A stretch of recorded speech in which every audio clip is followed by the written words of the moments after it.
चलिए आगे बढ़ते हैं। अभी तक हमने बात की थी लॉ ऑफ डोमिनेंस की और लॉ ऑफ इनकम्प्लीट डोमिनेंस की। लॉ ऑफ डोमिनेंस में हमने क्या पढ़ा था कि जो डोमिनेंट एलील है वो जो रिसेसिव एलील है उसके एक्सप्रेशन को फर्स्ट जनरेशन में अपियर नहीं होने देता है।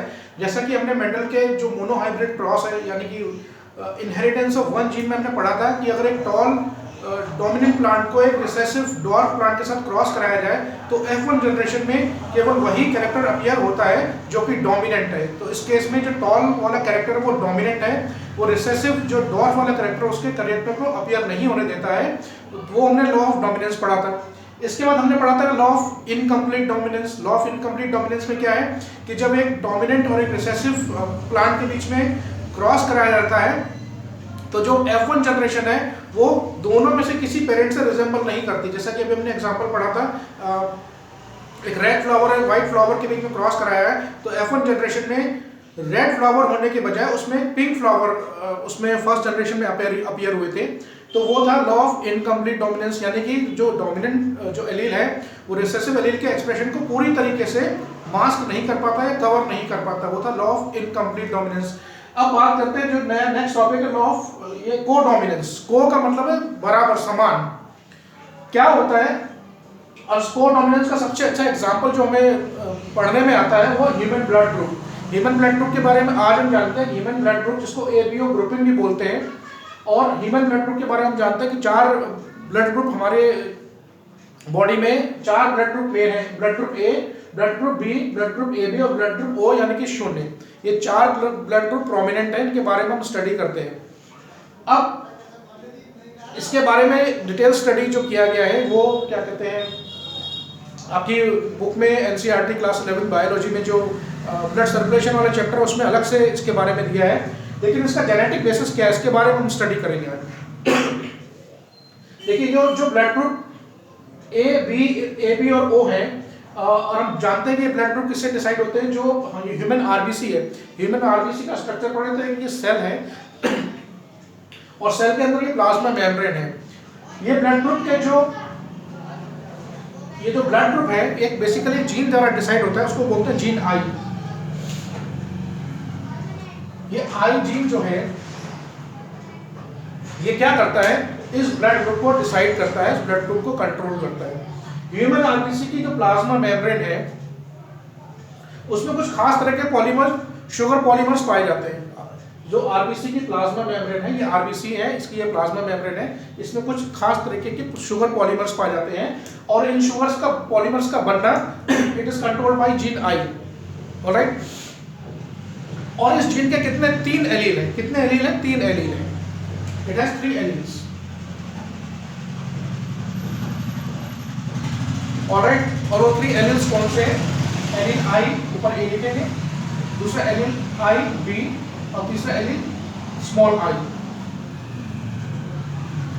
कैपिटल आई के ऊपर ए, कैपिटल आई के ऊपर बी और कैपिटल स्मॉल आई। ये 3 एलील हैं। ये 3 एलील में से ये जो एलील आई ए है और एलील आई बी है ये पूरी तरीके से डोमिनेंट है, और जो एलील आई है जो कैपिटल आई है ये एलील रिसेसिव एलील है। होता क्या है कि जब ये एलील के डिफरेंट कॉम्बिनेशंस बनते हैं तो उन डिफरेंट कॉम्बिनेशंस के बनने पर ही ये डिसाइड होता है कि जो इंडिविजुअल है उसका ब्लड ग्रुप क्या होगा। ब्लड ग्रुप आई ए और एलील आई ए और allele I B they are capable of producing the sugar. जो उसके प्लाज्मा मेम्ब्रेन में जो शुगर पॉलीमर्स पाए जाते हैं वो एलील ए और एलील बी वो तो उनको प्रोड्यूस कर लेते हैं, लेकिन allele I does not produce any kind of sugar. ये जो वाला एलील है it does not produce any kind of sugar, no sugar, ये शुगर प्रोड्यूस नहीं करता है। हाउएवर एलील ए और एलील बी ये दोनों के दोनों शुगर प्रोड्यूस करने में समर्थ हैं, ये कैपेबल हैं। अब होता क्या है कि जब हम ह्यूमन बीइंग है, वी आर डिप्लॉयड ऑर्गेनिज्म, हमारे अंदर क्रोमोसोम के 2 सेट है, लेकिन एलील 3 है।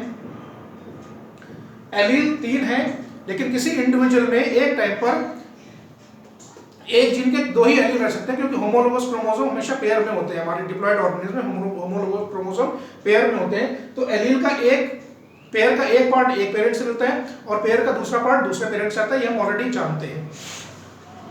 तो अगर हम बात करें डिफरेंट कॉम्बिनेशंस की, कि अगर ये डिफरेंट कॉम्बिनेशन साथ साथ आएंगे तो उस इंडिविजुअल का जीनोटाइप क्या होगा और उस जीनोटाइप के आधार पर उस इंडिविजुअल का ब्लड ग्रुप क्या होगा। इसमें ध्यान रखने वाली बात यह है कि जब ये एलील ए और एलील बी दोनों साथ साथ आते हैं, ये दोनों के दोनों डोमिनेंट एलील हैं, ये दोनों के दोनों डोमिनेंट एलील हैं, तो जब ये दोनों एलील साथ आते हैं दोनों की दोनों ही अपना प्रभाव एक्सप्रेस करने में पूरी तरीके से कैपेबल होते हैं। यानी कि एलील ए एलील बी को सप्रेस नहीं कर सकता और एलील बी एलील ए को सप्रेस नहीं कर सकता है। हालांकि जब इसके कॉम्बिनेशन चेंज होते हैं तब उसके डिफरेंट जो इफेक्ट्स हैं वो प्रोड्यूस होते हैं। और जैसा कि मैंने बोला human individuals they are diploid organism, तो किसी डिप्लॉयड ऑर्गेनिज्म में किसी एलील के दो ही एलील रह सकते हैं एलील, और इसको मल्टीपल एलील्स भी बोलते हैं। ये मल्टीपल एलील का एक बहुत अच्छा एग्जांपल है। तो अगर हम बात करें कि जैसे मान लीजिए ये मेल है और ये फीमेल है, तो मैंने बताया तीन एलील में से केवल दो ही एलील एक इंडिविजुअल में रह सकते हैं। कि अगर मान लीजिए पेरेंट फर्स्ट है, यानी इसको मेल मान लें और इसको फीमेल मान लें, तो उस पेरेंट जो इंडिविजुअल है उसका एक जीन का एक पार्ट में एलील आई ए है और दूसरा भी एलील आई ए है, तो उस ऑफस्प्रिंग का जीनोटाइप क्या बनेगा आई ए। और ये अपने आप में डोमिनेंट एलील है, तो इसका जो जीनोटाइप क्या बनेगा आई ए बी, क्योंकि डिप्लॉयड ऑर्गेनिज्म में एक क्रोमोसोम एक एलील के एलील हमेशा पेयर में रहते हैं, तो तीन में से कोई दो एलील ही आ सकते हैं। तो इसका जो ब्लड ग्रुप बनेगा वो ब्लड ग्रुप क्या बनेगा ब्लड ग्रुप ए। ऑलराइट, उसी तरीके से अगर पेरेंट फर्स्ट से एलील आई ए आया है और दूसरे पेरेंट से एलील आई मिला है स्मॉल आई, जो कि एक रिसेसिव एलील है, तो एलील आई तो ऑलरेडी डोमिनेंट है, ये किसी तरीके की शुगर प्रोड्यूस नहीं करता है, तो उसका जेनेटिक कॉम्बिनेशन क्या होगा IA और उसका ब्लड ग्रुप क्या बनेगा, उसका ब्लड ग्रुप बनेगा A। उसी तरीके से अगर एक पेरेंट से एलील IB मिलता है, दूसरे पेरेंट से एलील IB मिलता है, तो उसका जेनेटिक कॉम्बिनेशन IB बनेगा और उसका जो ब्लड ग्रुप बनेगा वो ब्लड ग्रुप क्या बनेगा, देख के बड़े आराम से आप बता सकते हैं, इसका ब्लड ग्रुप बनेगा B। उसी तरीके से अगर एक पेरेंट से एलील IB मिलता है, दूसरे से I मिलता है, तो उसका जेनेटिक कॉम्बिनेशन क्या बनेगा IB और I स्मॉल I, तो इसका ब्लड ग्रुप क्या बनेगा ब्लड ग्रुप B। यहां तक तो ठीक है। क्या होगा जब अगर एक पेरेंट से एलील IA मिले और दूसरे पेरेंट से एलील IB मिले, तो दोनों एक साथ आएंगे और दोनों, जैसा कि मैंने बताया कि दोनों के दोनों डोमिनेंट एलील हैं, ये दोनों एक दूसरे के प्रभाव को सप्रेस नहीं कर पाते हैं, दोनों के कैरेक्टर्स दोनों के ट्रेट्स हैं वो अपीयर होते हैं, यानी कि दोनों में से कोई भी एक दूसरे के ऊपर डोमिनेंट नहीं है और दोनों में से कोई भी एक दूसरे के लिए रिसेसिव नहीं है। दोनों कैरेक्टर अपना, दोनों ही एलील अपना कैरेक्टर अपने ट्रेट को अपीयर करने में पूरी तरीके से समर्थ होते हैं, पूरी तरीके से कैपेबल होते हैं। तो इसका जेनेटिक कॉम्बिनेशन क्या बनेगा IA और उसका ब्लड ग्रुप बनेगा क्या ब्लड ग्रुप AB।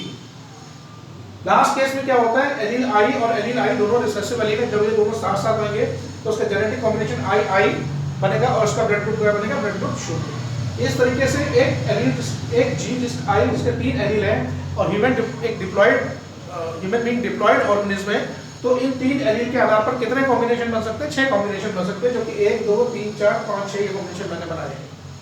तो ये पूरा था, it is known as law of codominance. कहां पाया जाता है ह्यूमन ब्लड ग्रुप में ABO ग्रुप में, ये मैंने पूरा आपको एक्सप्लेन किया। आई होप आपको ये समझ में आया होगा और इसके आधार पर आप अपने नोट्स बना सकते हैं। अगले टॉपिक की तरफ बढ़ते हैं, आप चाहें तो इसका स्क्रीनशॉट ले लें।